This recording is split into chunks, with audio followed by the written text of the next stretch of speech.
Good evening, Unity on the Bay. Hope you're having a wonderful Monday evening. It's kind of nice out there. Had a little bit of rain, and that's always good. Someone once told me rain represents transformation, and I'm willing to accept that definition and believe that we are all in a constant, ongoing process of transformation. It's kind of what this game of life is all about, but it's great to be with you. We're going to give a few moments for people to join us here. If you are here on the call tonight or on the broadcast, let me know you're here. Leave a note in the chat. This is an interactive program, and so I'm happy to hear your comments and responses to anything that we're discussing tonight. It may be a little difficult tonight because I got a message from Restream, which is what we use to get these messages out on YouTube and Facebook Live, that some chat may be disabled. So you may have difficulty participating in the chat tonight. It's not you. It is Restream. So blame it on Restream. Good evening, my dear. It's nice to have you here, Chris. Thanks for being a part of Shelf Discovery tonight. We're just going to give some time for others to join us. And again, if you are part of the broadcast tonight, please send me a chat so I know you're here, because it's the only way that I know that you're present is for you to put something into. Hi, Miriam. Glad you're here. Hope you're having a wonderful Monday night. Thanks for being a part of Shelf Discovery this evening. I mentioned earlier that due to some technical difficulties with Restream, there may be some of you that have difficulty getting your chats in tonight. And if that's the case, please forgive me for it's something I couldn't avoid. I just got a message when I went on that said some chats may be disabled due to technical difficulties, but if you are here, let me know you're here. And again, this is Shelf Discovery, where every Monday night we get together and we talk about a book that has been of special significance to me in my spiritual journey. And right now we're engaged, along with all of Unity on the Bay, in our Fall Spirit Groups program. So we're spending every night during this particular program. Hi, Pam. Love you dearly and so grateful for you here. I'm sending you the 3 hearts back, and I'll add one just because I'm really grateful for your presence here tonight. So we're following along with Unity on the Bay in our study of The Untethered Soul by Michael Singer. Great book. It will have you scratching your head and thinking outside the box, which is exactly what I think Michael Singer wanted us to do when he put this together. And thanks for the heart, Miriam. You all are so wonderful. I really do appreciate this time that we share. We're just going to give a few more moments for people to join us, and then we'll get started into chapters 8, 9, and 10. And don't think we're going to go through all those in 20 minutes tonight, but we'll at least start in on our exploration. He really presents, Michael Singer, he really presents. Oh, I'm glad you're liking the book. He presents a lot of thoughts, ideas, concepts, spiritual approaches that I know many of you probably have heard before, but he also approaches things in a unique and different manner as well. And I like that because it does make me think, and I like to be moved outside the box. Yeah, Pam, you're a great part of my life, and I appreciate you very much being part of Shelf Discovery, not just tonight, but it seems like every week you're here, and I'm grateful for that. I really believe that when we come together for the purpose of discussing spiritual topics, we make a difference not only in our own lives, but in the lives of many others, because coming together as a group like this really causes, I believe, like a synergistic, what's the word I'm looking for? A synergy. That I love your wisdom too, Pam, and I'm grateful to share it. It's our wisdom, right? And we're finding it, discovering it together. But I really believe that when we come together as a group like this, and we're all committed to a deeper understanding of spirituality, it generates an energy that can be felt and that makes a difference in our own lives and in the lives of people we may never meet. So we're in the process tonight of generating a spiritual vortex, if you will. Hi, Judy. I'm glad you like the book also. Yeah, I first was introduced to this book about 15 years ago, and it's one of those that has stood the test of time, and its pages are filled with outlines, side notes in the margins, always a sign that it has become one of what I call my Bibles. Again, let me mention that if you are having any difficulty with the chat operating correctly, it's not you. It's a message I received from Restream, which is what we use to get these messages out, that they were having difficulty and some chats may be disabled. I hope that's not you tonight, but if it is, don't worry. Just enjoy the evening together here, and I'm sure they'll get their situation fixed at Restream. So let's begin this exploration. A reminder, this is an interactive program. So I'll monitor your questions, your comments. You're not asked to agree with everything, goodness knows. Just enter into these few moments that we're going to share with an open mind, which I've often said is the single most important ingredient, I believe, that we can take with us on the spiritual journey, an open mind. And interestingly,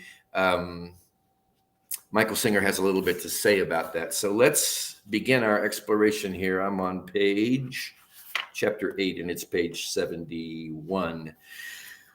When he says this, I invite you to just take this in. If you have a lot of fear, you won't like change. You'll try to create a world around you that is predictable, controllable, and definable. You'll try to create a world that doesn't stimulate your fears. Fear doesn't want to feel itself. It's actually afraid of itself, he says. So you utilize the mind in an attempt to manipulate life for the purpose of not feeling fear. So what he's telling us here is that we're in our daily lives sort of in a constant search to avoid fearful things, fearful experiences. It kind of makes sense, doesn't it? None of us particularly relishes the idea of walking into something that we're afraid of. He goes on to say, people don't understand that fear is a thing. It's just another object in the universe that you are capable of experiencing. You can do one of two things with fear. You can recognize that you have it and work to release it, or you can keep it and try to hide from it. Because people don't deal with fear objectively, they don't understand it. They end up keeping their fear and trying to prevent things from happening that would stimulate it. So it turns this great, grand, glorious life adventure into something that we're trying to avoid. Because we have this fear, which is always a figment of our own human imagination. There is nothing to fear. I said yesterday at Unity on the Bay, and speaking to this, our number one unity principle is this: God is absolute good everywhere present. And in unity, we believe in the absolute or the spiritual dimension that is true. Now, in this dualistic play that we're engaged in human existence, there definitely seems to be two powers at play. And one of them is at play for good, and one of them is at play for not so good or evil.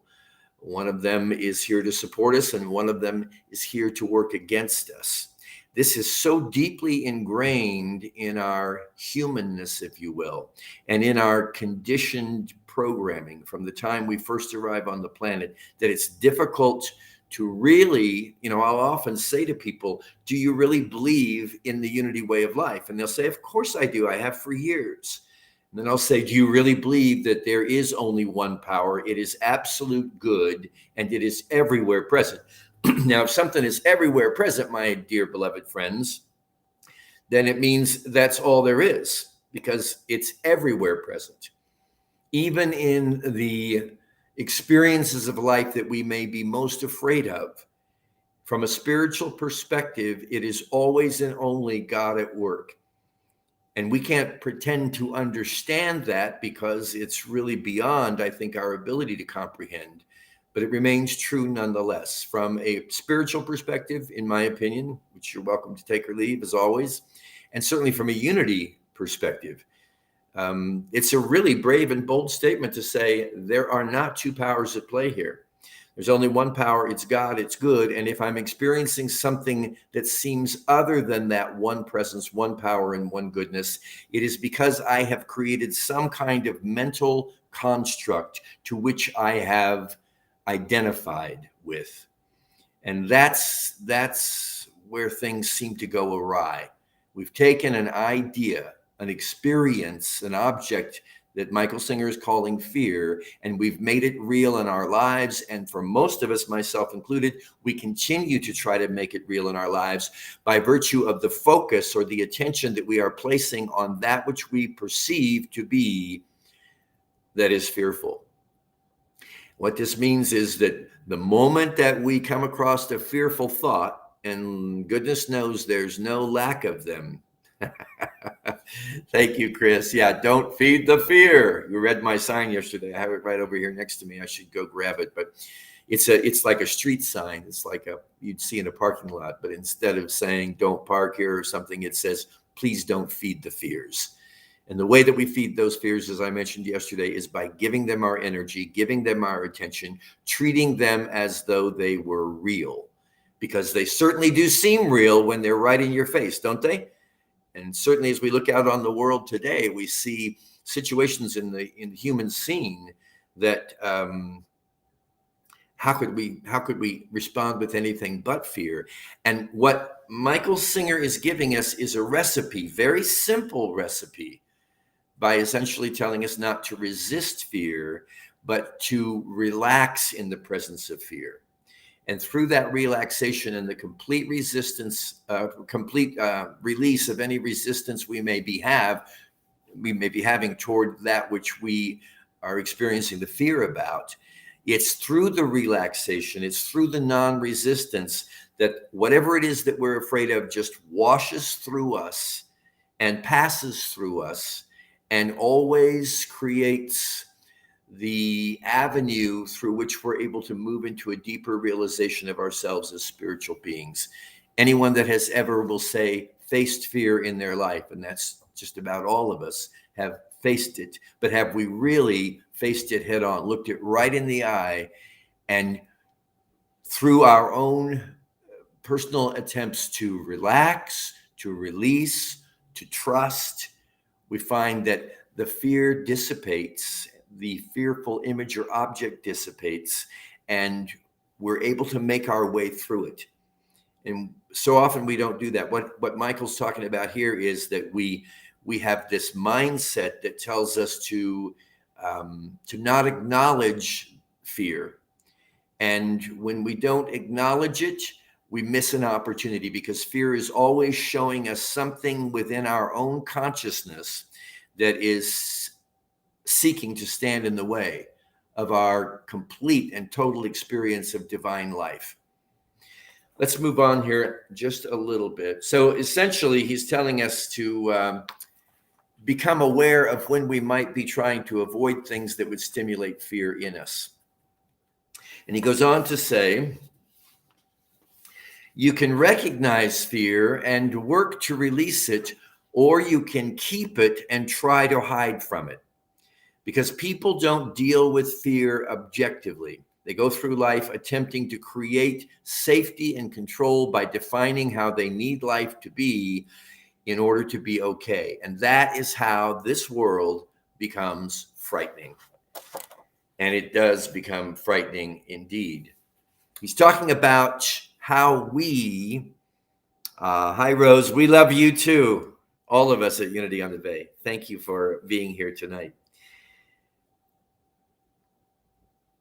So what he's telling us is that we go through life trying to create a mental construct that protects us from fear, that insulates us from fear. And in so doing, we're actually avoiding the necessary process in life to free us from fear. we're still giving fear power if we're trying to avoid it. And fear, my friends, in its ultimate form from a spiritual perspective, has no power except the power that we ourselves invest in it. That would be a unity perspective, at least. And then what we do is we create this construct of what would be required in order for us not to have to face any fear in life, to avoid it. And we become attached and identified with that mental construct.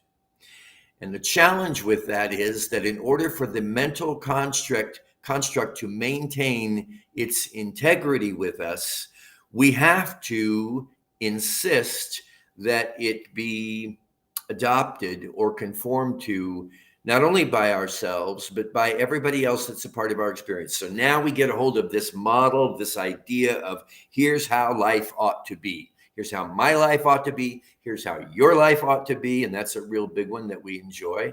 We actually enjoy that sometimes more than we do looking at ourselves or requiring ourselves to adhere to our mental construct. We want everyone else and everything else. We want the world to unfold not as it is unfolding, but as we have determined it should unfold or needs to unfold. Is this something that you can relate to?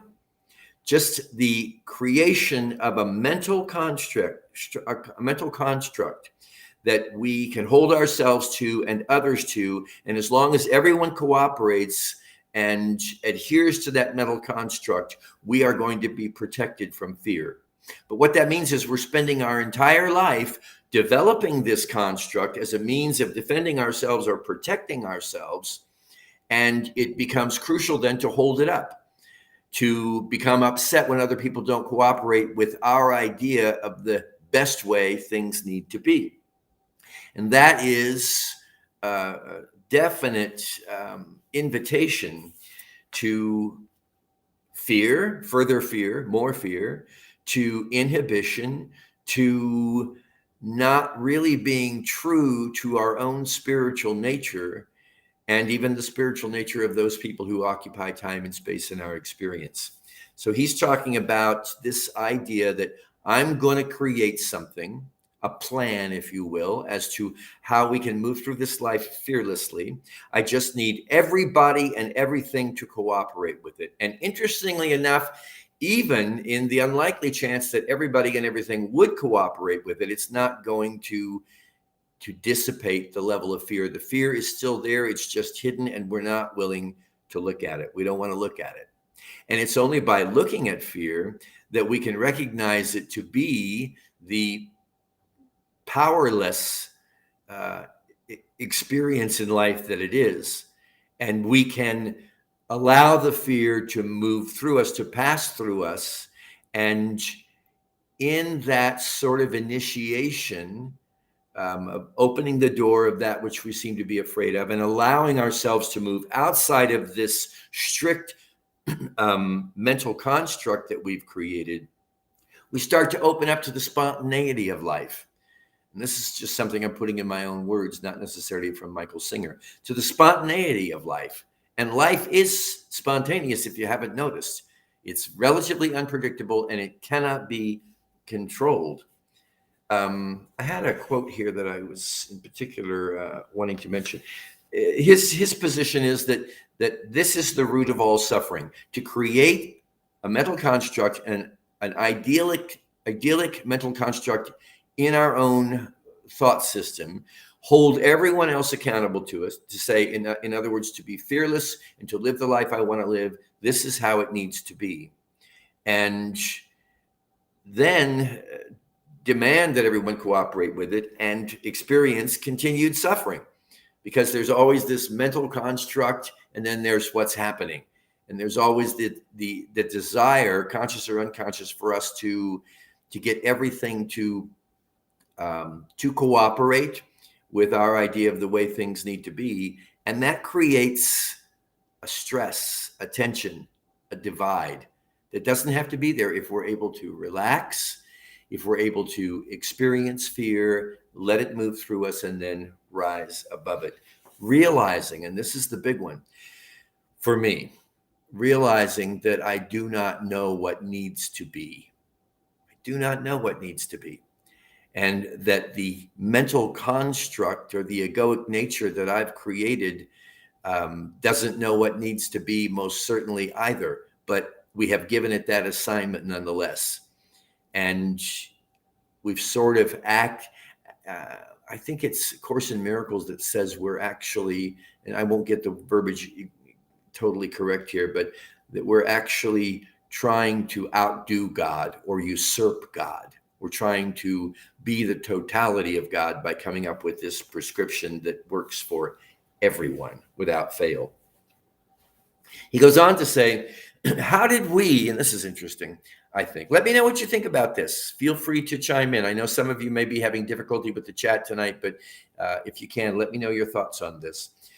How did we come up with the notion that life is not okay just the way it is, or that it won't be okay the way it will be? Who said that the way life unfolds is not all right? You say, well, clearly it's not all right because look at how these things are happening. Look what's going on here.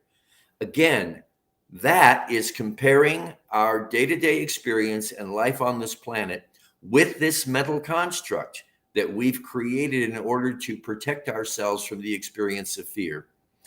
All the while realizing that as long as we are trying to protect ourselves from fear, fear is still there. It's not until fear is non-resisted that we're able to allow it to come in. So when you begin to get that fearful thought, don't resist it. You can realize that a continued feeding of that fear through your giving it your own energy will promote it or expand it. But you can also realize, but just by witnessing it, without investing in the fear or identifying with it, just by witnessing the fear that you're going through, you can begin to open up this portal that will allow you to overcome that fear. But you don't overcome it by fighting with it, by resisting it, by trying to push it away. Many of us have lived most of our lives on sort of a pressure cooker of fear. We just keep repressing the fear and denying the fear, not realizing that it's just another experience. We can, in non-resistance, walk right through it. Who said that life is not okay just the way it is? And if we are able to, big if, but to me, it's part of the spiritual journey, to release our idea of the way things need to be, then we are opening ourselves more and more to our true nature as spiritual beings. He goes on to say, let's take a look at this.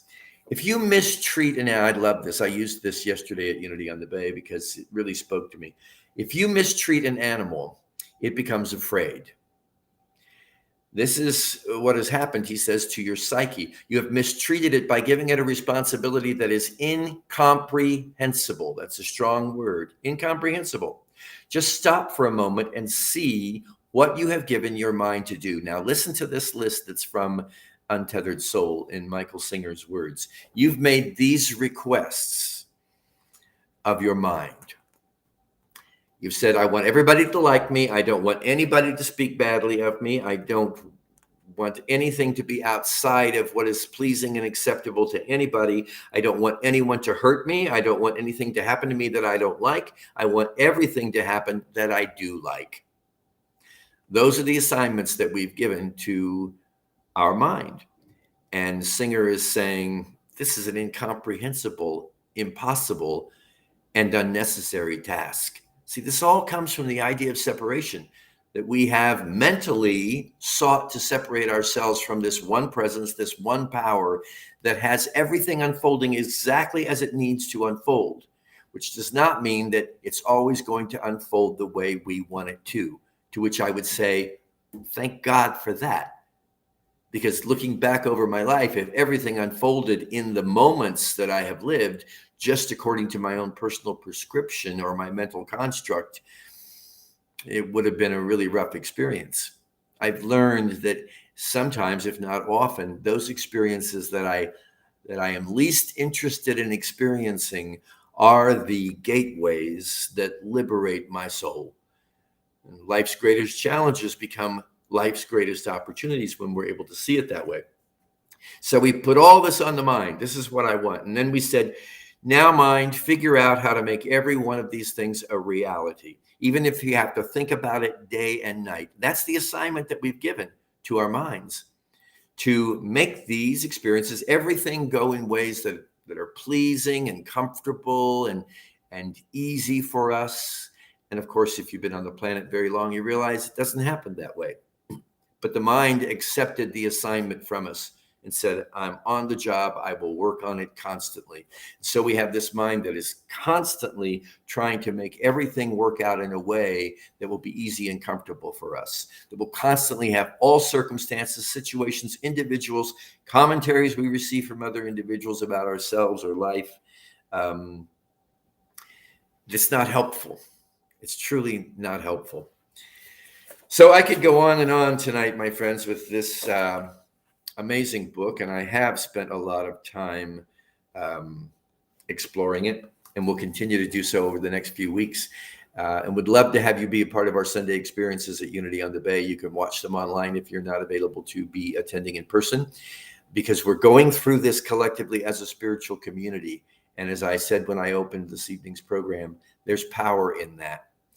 If nothing else, there's mutual support. And we're walking into some very strange territory when we talk about wanting to move beyond the boundaries of our own mentality, our own ideas about how things need to be right, wrong, good or bad. The secret, I believe, and I'm working on it every day, moment by moment, right along with you, is to accept all things as they are. And in that acceptance, to trust that it is not my mind that is responsible for creating the world as I want it to be, but it is my joy and my invitation to accept the world as it is. Even with all of its challenges and its difficulties, which have existed for as long as we've been on this planet, life is still beautiful. I want to be able to see that more completely, don't you? To really be able to see the beauty and the joy and the wonder of it all. I'll never be able to do that as long as I'm running around every day trying to avoid that which makes me fearful, that which I'm afraid of, especially since the moment I'm able to accept it and to allow it to move through me without resistance, it becomes my ticket to liberation. So in a sense, you could say we're trying to avoid our own liberation here, in case you haven't noticed. I hope you have a wonderful night. I really do appreciate you being with us again this evening on Shelf Discovery. Have a great week, my friends. You make such a difference in this world. I'm just looking at your names on the screen right now and thinking, what a brave band of spiritual pioneers we have in our midst. And how fortunate it is that we have drawn ourselves into a community, into a way of life that we call Unity, that gives us so many opportunities to continue to grow, to continue to become more of what we truly are in our spiritual nature and truth. And it's a joy, an absolute joy to make this journey with you. Have a great night. Much love to all of you. Again, my apologies to anyone who may have had difficulty participating in the chat tonight. There were some challenges with Restream, but hopefully they'll be all mended up by next week. And I'll see you again next Monday night, Shelf Discovery, 6 p.m., Unity on the Bay. God bless.